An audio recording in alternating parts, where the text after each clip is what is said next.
میں جو مہکا تو میری شاخ جلا دی اس نے، سبز موسم میں مجھے زرد ہوا دی اس نے، پہلے ایک لمحے کی زنجیر سے باندھا مجھ کو اور پھر وقت کی رفتار بڑھا دی اس نے۔ جانتا تھا کہ مجھے موت سکون بخشے گی، وہ ستم گر تھا سو جینے کی دعا دی اس نے، جس کے ہونے سے تھیں سانسیں میری دگنی موسن، وہ جو بچھڑا تو میری عمر گھٹا دی اس نے۔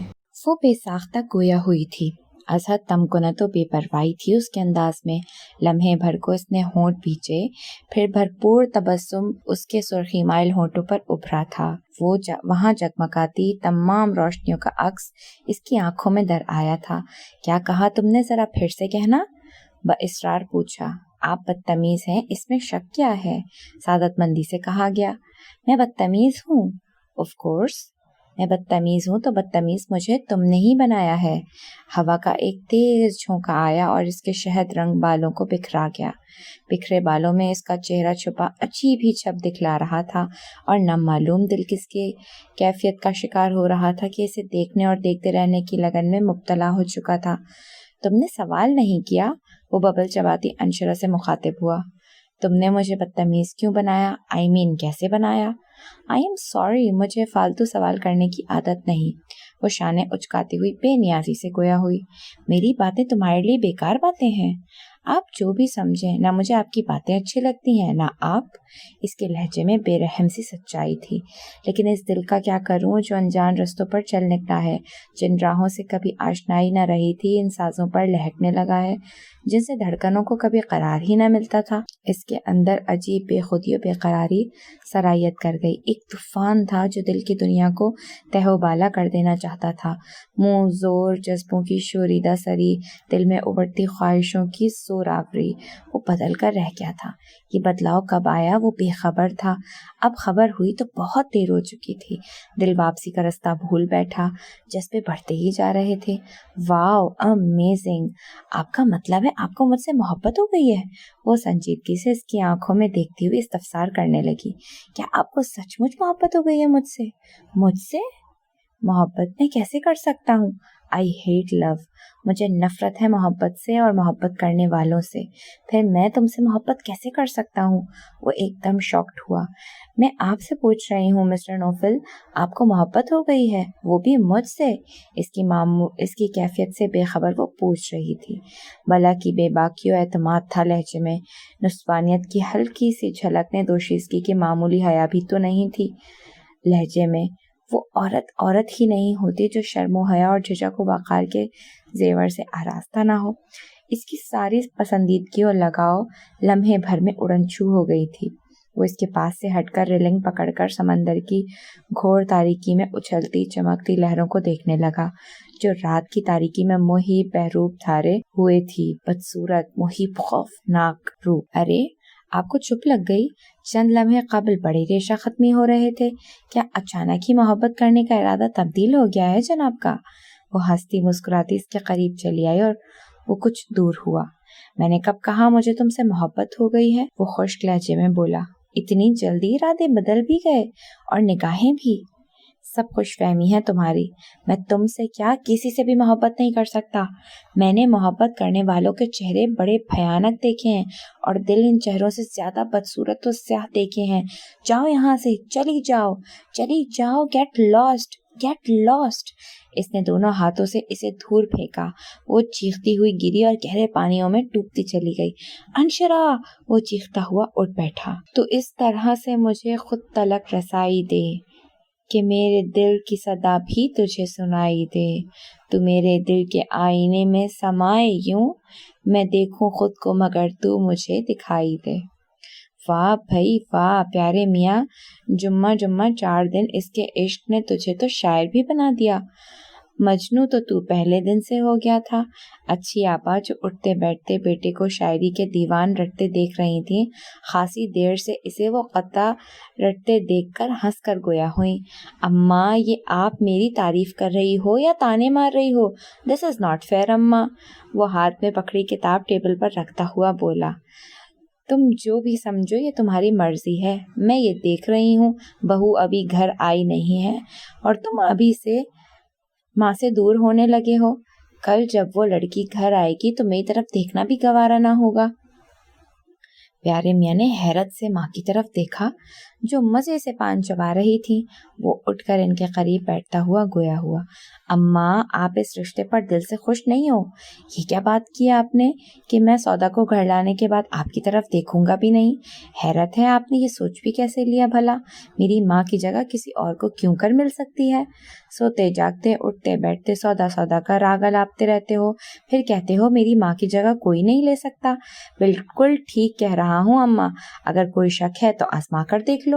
ارے میرے لال، میرے بچے، جگ جگ جیو، فوراً ہاتھ سے اس کے سر پر رکھتے ہوئے مزید شوق مسکراہٹ سے کہنے لگی، میں مذاق کر رہی تھی، تمہارا دل دیکھ رہی تھی۔ کیسا پایا آپ نے میرے دل کو پھر؟ پہلے جیسا ہی محبت و عقیدت سے بھر آنے والا۔ بیوی کی محبت کی دیوانگی الگ اور ماں کی محبت کا چشمہ علیحدہ ہی بہہ رہا ہے۔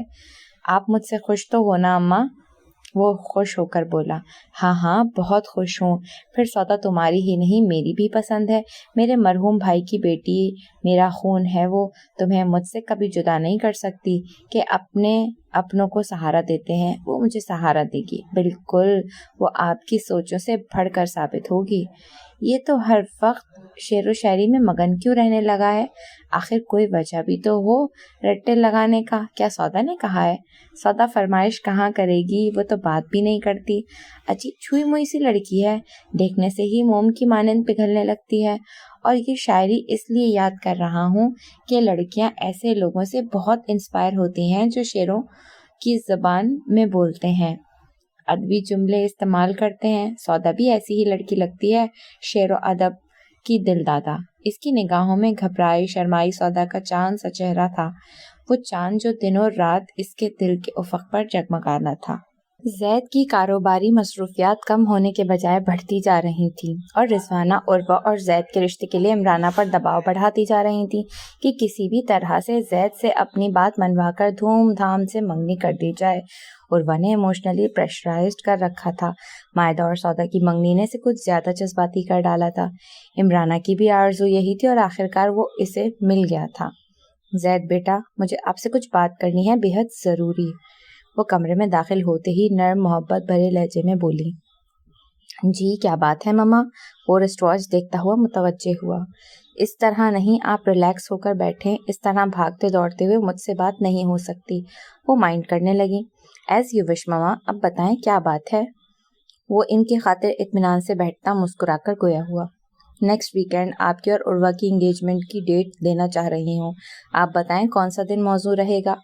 وہ اسی طرح اطمینان بھرے انداز میں بیٹھا رہا، مگر اس کی خوبصورت آنکھوں کی شفاف سطح پر ابھرتی ہلکی سرخی اس کی بے چینی کا پتہ دے رہی تھی۔ عمرانہ محتاط انداز میں لفظوں کا چناؤ کر رہی تھی۔ میں آپ سے پوچھ رہی ہوں، بتائیں کون سا دن منتخب کروں؟ میں آپ سے بار بار کہہ چکا ہوں مجھے شادی نہیں کرنی، نہ ابھی نہ آئندہ کبھی۔